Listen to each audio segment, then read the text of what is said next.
Il piombo sigilla la chiesa, possiamo dire le cupole del santo, una foresta di legno sorregge il tutto e la fede sorregge tutto il resto.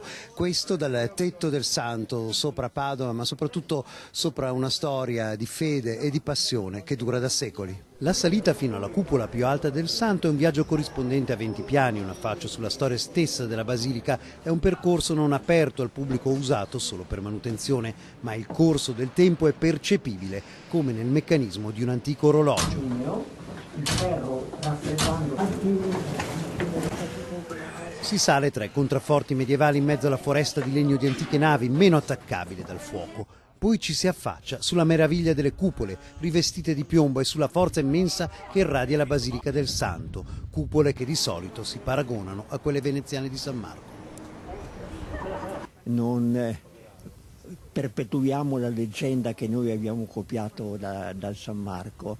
La cupola che ha un significato maggiore è questa sulla quale noi siamo, perché al momento in cui hanno costruito la basilica a Gerusalemme, sopra il Santo Sepolcro, c'era una cupola troncoconica esattamente come questa, tanto che la gente diceva Padova, Gerusalemme nuova.